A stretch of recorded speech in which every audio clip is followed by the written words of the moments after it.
Okay. I'm looking at the book of Sirach. Anyway. Okay. It's spelled Sirach. It is in the Catholic Bible. It is not in the Protestant Bible. But as I'm looking at this is Old Testament. And I don't know, this goes back to me saying about the Bible, that we shouldn't be afraid of God's law. It was never meant to be something that we were afraid of. It was meant to be something of protection. And so I'm reading this.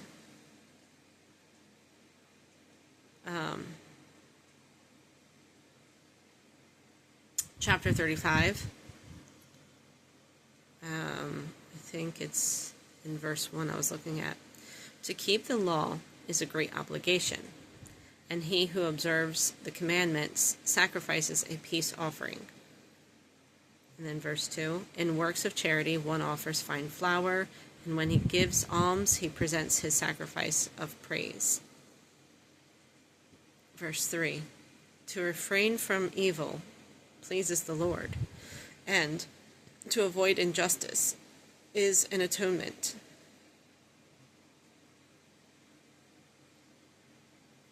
I'm going to go down to these notes.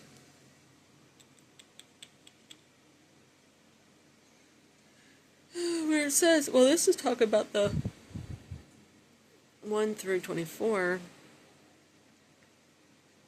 Keeping the commandments of the law and avoiding injustice constitute sacrifice pleasing and acceptable to God. Offerings also should be made to him cheerfully and generously. These he repays sevenfold. Extortion from widows and orphans is injustice, which God quickly repays. Punishing the proud and the merciless, and coming to the aid of the distressed, he requites all according to their deeds.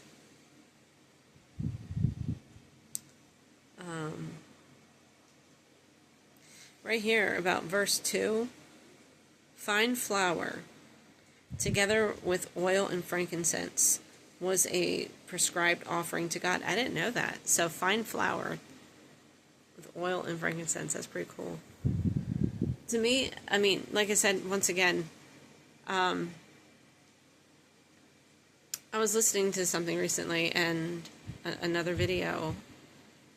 It's more like a Bible study. And she used the word New Testament believers, right? And I've noticed there are a lot of people that I've met in my life that they talk about the New Testament, but they almost discredit the Old Testament. And it was never supposed to be discredited. It was, Jesus said he didn't come to abolish it, he came to fulfill it. Which is great. But I don't think we were supposed to forget. I really don't. I mean, there's literally Bibles that have Psalms and Proverbs, which are the Old Testament, and then they have all the New Testament, and they don't have any of the old books. To me, you are discrediting so much by not looking into the Old Testament, by not acknowledging what it's there for. It is there for a reason. And the grace of God is not meant, it's not a free pass to sin. So if you think about it, I almost feel like maybe, I wonder if this is what I'm getting, but the grace of God, what Jesus did on the cross for us, it's almost to bring the Old Testament into something about it I'm trying to understand this. So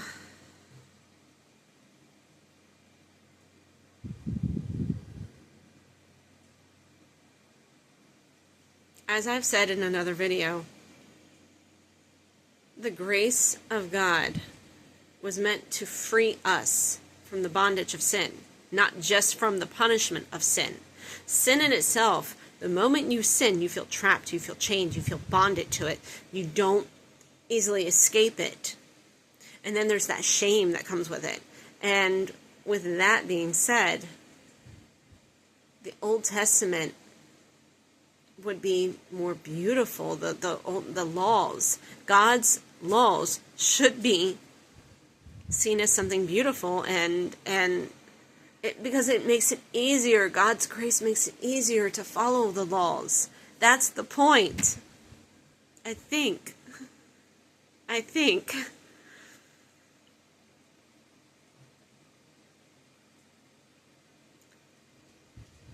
It doesn't excuse the sin.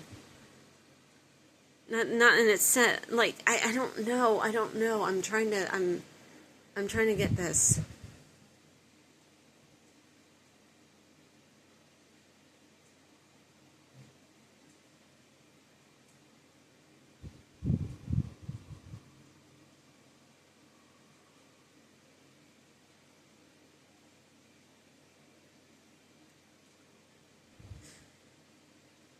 We should look into the Old Testament for a reason.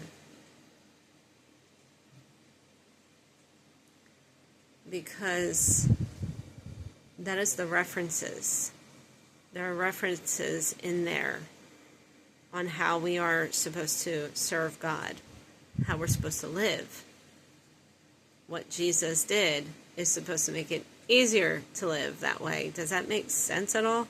I mean, it's like, I understand the confliction of, like, okay, Jesus on the Sabbath day, what he did on the Sabbath day, and how it goes against, their teachings.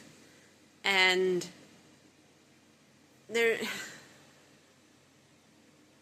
so much. To me, I love the Old Testament. I really do. And it could be, Jewish roots. It could be that. I mean, it goes deeper than that, actually. It goes so much deeper than that. I mean, saying that I can, being able to say that now, okay, that's a gift. That was a gift. God was like, okay, I'm going to show you. And that was a gift.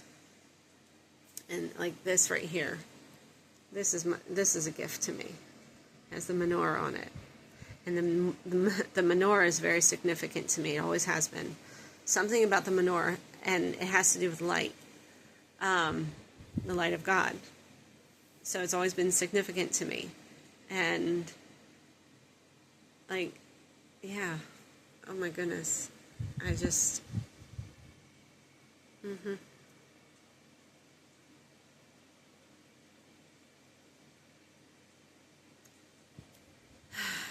I think I'm going to end this video because my head hurts right now, and